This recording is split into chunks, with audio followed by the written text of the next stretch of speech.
Cipher case میں عمران خان کو بری کر دیا گیا، شاہ محمود قریشی بھی بری ہو گئے۔ یہ فیصلہ سنایا ہے جسٹس عمر فاروق صاحب نے، اور ان کے ساتھ تھے گل حسن اورنگزیب صاحب۔ دونوں کی طرف سے متفقہ فیصلہ جاری کیا گیا ہے۔ عمران خان کو ایک کیس میں بری کرتے ہیں، 4 اور کیس بنا دیے جاتے ہیں۔ تو قاضی فیصل صاحب کی طرف سے 13 رکنی بینچ کی آج صدارت کی گئی، جس میں خصوصی نشستوں کے حوالے سے فیصلہ ہونا ہے۔ ادھر ٹربیونل پر عدم اعتماد کا اظہار کیا گیا ہے، خرم نواز کی طرف سے، عامر مغل کی طرف سے اور طارق چودھری کی طرف سے۔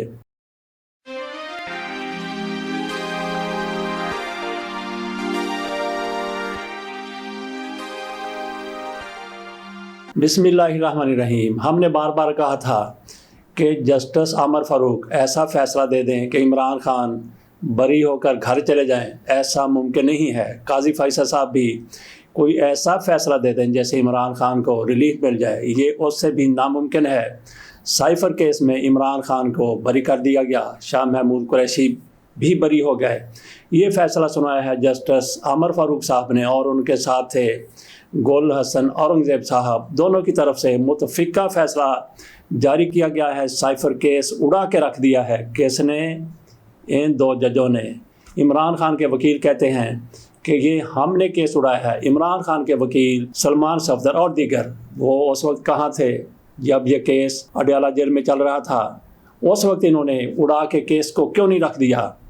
وہ کیس جس طرح سے بنایا گیا تھا، فیک جعلی کیس، اس میں تھا ہی کچھ نہیں۔ اور جسٹس عمر فاروق صاحب یہ کہتے تھے کہ اس کیس میں تو سزائے موت ہو سکتی ہے، اس میں کیسے ضمانت دی جا سکتی ہے؟ بہرحال تحریک انصاف کے وکلاء کی طرف سے عمران خان کا یہ کیس بڑی جاں فشانی کے ساتھ لڑا گیا، اور انہوں نے کیس جیت لیا۔ جسٹس عمر فاروق نے بھی عمران خان کو اس وقت بری کر دیا جب ان کو یقین تھا کہ ہم بری کریں گے، بے گناہ قرار دیں گے، اور عمران خان بری ہو کر گھر نہیں جائیں گے جسٹس عمر فاروق صاحب کی طرف سے۔ اس لیے یہ فیصلہ دے دیا گیا۔ عمران خان کو ایک کیس میں بری کرتے ہیں، 4 اور کیس بنا دیے جاتے ہیں۔ جیسا کہ ٹویٹر کا کیس عمران خان پر ایک بار پھر بنایا جا رہا، 203 پہلے کیس عمران خان پر موجود ہیں۔ بہرحال سائفر کیس اپنے انجام کو پہنچ گیا۔ وکلاء نے محنت کی، اور ججوں کی طرف سے بھی ایمانداری سے، دیانتداری سے، کم از کم جسٹس عمر فاروق کی طرف سے اس کیس میں ایسا کیا گیا ہے۔ ابھی اس کا تحریری فیصلہ آنا ہے، اس میں عمر فاروق صاحب کیا ڈنڈی مارتے ہیں وہ بھی دیکھنا ہے، کیونکہ عمر فاروق سے عمران خان کو کوئی ریلیف مل جائے یہ ممکن ہو ہی نہیں سکتا۔ بہرحال ان کے ساتھ گل حسن اورنگزیب صاحب بیٹھے تھے، تو اس لیے بھی ہو سکتا ہے کہ عمر فاروق صاحب کو ان کی بھی بات ماننی پڑی ہو۔ تو اگلے کیسز میں عمران خان کو بریت ملتی ہے یا نہیں ملتی؟ توشہ خانہ کیس ہے، عدت والا کیس ہے، عدت والا کیس لٹک گیا ہے۔ اگر اس میں بھی فیصلہ آ چکا ہوتا، اس میں بھی ایسا ہی فیصلہ آنا ہے۔ توشہ خانہ کیس بھی اتنا ہی مضبوط ہے جتنا سائفر کیس مضبوط تھا، بلکہ وہ تو اس سے کہیں زیادہ۔ دونوں کیسز کمزور ہیں، ان میں بھی ایسا ہی فیصلہ آنا ہے جب وہ آگے اپیلوں میں جائے گا۔ لیکن عدت کیس میں معاملہ بگڑ گیا، دوسری طرف چلا گیا، عمران خان کو اس میں ضمانت نہیں ملی، اس لیے عمران خان کی رہائی کا امکان نہیں ہے۔ اسی طرح سے شاہ محمود قریشی، ان کو بھی بری قرار دیا گیا ہے، لیکن ان کی بھی رہائی کا امکان نہیں، کیونکہ ان پر 7، 8 اور مقدمات 9 مئی کے حوالے سے بنا دیا گیا ہے۔ ایک کیس میں بری کیا جاتا ہے تو 3 کیس اور ان پر ڈال دیے جاتے ہیں۔ تو عمران خان کو سر دست ریلیف ملتا ہوا نظر نہیں، لیکن اس کے باوجود بھی اتنا تو ہوا ہے کہ سائفر کیس بالکل اپنی موت آپ مر گیا ہے، جیسے ان کو بڑی امید تھی کہ عمران خان کو تو اس کیس میں، جیسا جسٹس عمر فاروق صاحب کی طرف سے کہا گیا تھا کہ سزائے موت بھی ہو سکتی ہے۔ تو قاضی فیصل صاحب کی طرف سے 13 رکنی بینچ کی آج صدارت کی گئی، جس میں خصوصی نشستوں کے حوالے سے فیصلہ ہونا ہے۔ یہ بھی اپیل ہے پشاور ہائی کورٹ کی طرف سے۔ 5 رکنی بینچ نے جس طرح فیصلہ دیا تھا، سیٹیں تحریک انصاف کے حصے والی دوسری پارٹیوں میں تقسیم کر دی گئی تھی۔ قاضی فیصل صاحب کی طرف سے اس کیس کے لیے فل کورٹ 13 رکنی بینچ بنا دیا گیا۔ اس کیس کی بھی سماعت ہوئی۔ قاضی فیصل صاحب ہوں، عمران خان کو ریلیف مل جائے، یہ سیٹیں مل جائیں تحریک انصاف کو، ایسا ممکن نہیں ہو سکتا۔ قاضی صاحب کی اپنی زندگی میں نہیں ہو سکتا۔ وہ کچھ نہ کچھ اس میں ایسا کر دیں گے کہ عمران خان کو، تحریک انصاف کو اور پھر اس کے خود بھی قاضی فیصل صاحب بہت بڑے بینیفیشری بننے والے ہیں، کیونکہ ان کی ایکسٹینشن کی بات کی جا رہی ہے۔ ان کو اس طرح سے ایکسٹینشن تو نہیں دی جا رہی جس طرح سے کسی کو 3 سال دے دی جائے، لیکن ان کی عمر میں اضافہ کر دیا جائے گا۔ ججوں کی آج ریٹائرمنٹ کی عمر 65 سال ہے، تو وہ 68 سال کرنے جا رہے ہیں۔ 3 سال سارے ججوں کو مل جائیں گے، تو اس کے لیے آئین میں ترمیم کی ضرورت ہے۔ خصوصی نشستیں اگر تحریک انصاف کو مل جاتی ہیں تو قاضی فیصل صاحب نے ایک موقع پر بھی نہیں کہا کہ میں ایکسٹینشن نہیں لینا چاہتا، یا اگر 3 سال کی میری مدت ملازمت میں توسیع ہو جائے گی میں اس کو قبول نہیں۔ ایک مرتبہ قاضی فیصل صاحب کی طرف سے بیان نہیں دیا گیا، کیونکہ وہ تیار بیٹھے ہیں 3 سالہ مزید مدت کے لیے، 3 سال توسیع کے لیے۔ جس طرح بھی ہو جائے ان کو ایکسٹینشن دے دی جائے، یا پھر ان کو 3 سال کے لیے سارے ججوں کی عمر میں اضافہ کر دیا جائے۔ تو قاضی فیصل صاحب خود بہت بڑے بینیفیشری بننے والے ہیں اس فیصلے سے، تو کیسے قاضی فیصل صاحب خصوصی نشست تحریک انصاف کو عمران خان کو دے دیں گے؟ قاضی فیصل صاحب کی آج کی باڈی لینگویج سے یہ ظاہر ہو رہا تھا، جس طرح سے وہ کہہ رہے تھے کہ انتخابات لڑا انہوں نے آزاد نشستوں پر، تعلق ان کا ہے پی ٹی آئی سے، اور یہ مانگ رہے ہیں ابھی خصوصی نشستیں سنی اتحاد کونسل کے لیے۔ اس طرح کی باتیں ہو رہی ہیں بینچ میں، اور قاضی فیصل صاحب مجھے یہ لگتا ہے کہ اس معاملے کو ان کی پوری کوشش ہوگی کہ یہ کیس کورٹ میں پھینک دیا جائے، یہ پھینک دیا جائے پارلیمنٹ کی کورٹ میں، پارلیمنٹ اس پہ فیصلہ کرے۔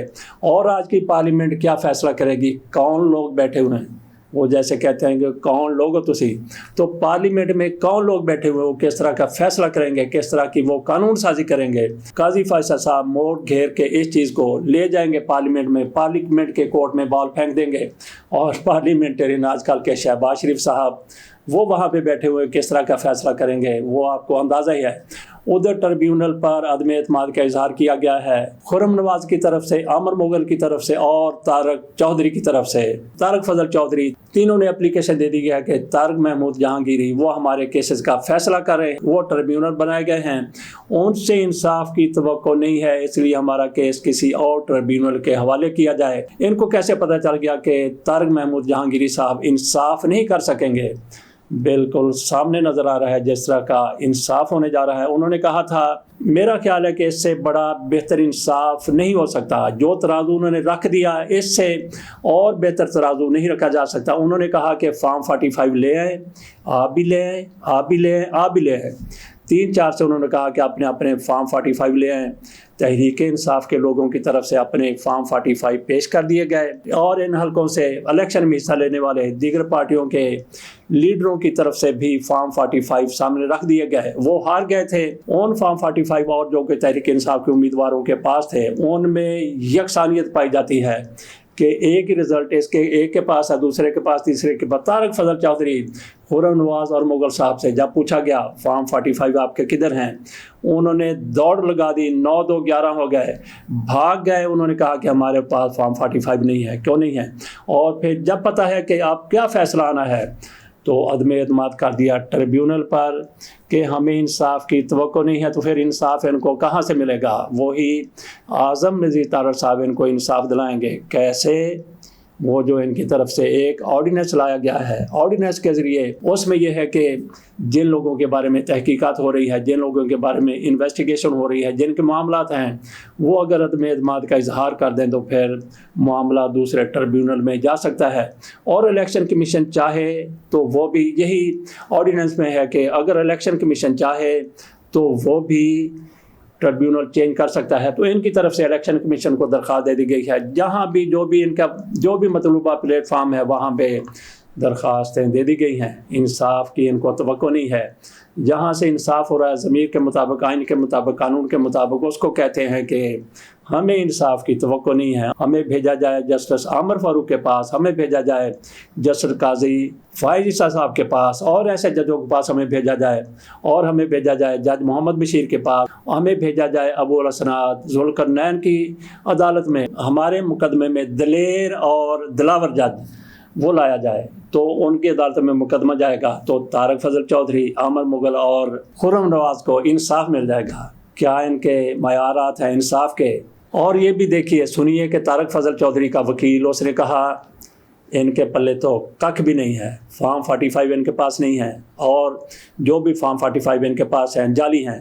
اس نے کہا جناب میں اس کیس کی پیروی نہیں کرتا، میری طرف سے اللہ اللہ خیر صلاح۔ تو ایسے اندازہ کر لیں کہ طارق فضل چودھری اور دیگر مسلم لیگ نون کے جو لوگ وہاں سے اسلام آباد میں جتوائے گئے ہیں کس طرح سے فارم 47 کے ذریعے جتوائے گئے ہیں، اور ان کو اب شکست بالکل واضح نظر آ رہی ہے۔ دیکھتے ہیں کہ ان کا نئے ٹربیونل میں مقدمہ جاتا ہے یا پھر طارق محمود جہانگیری کو فیصلہ کرنے دیا جاتا ہے۔ اگر طارق محمود جہانگیری یا ان جیسا کوئی جج جس نے یہ کہا کہ قرآن پر فیصلہ ہوگا، تو اس سے آگے پھر آپ نے کس طرح کا انصاف لینا ہے؟ جن کو نظر آ رہا ہے کہ انصاف ہوگا وہ بے انصافی کی بات کر رہے ہیں۔ ناظرین اجازت دیجیے اور دیکھیے کہ عمران خان کے دیگر کیسوں میں کیا بنتا ہے۔ اللہ حافظ۔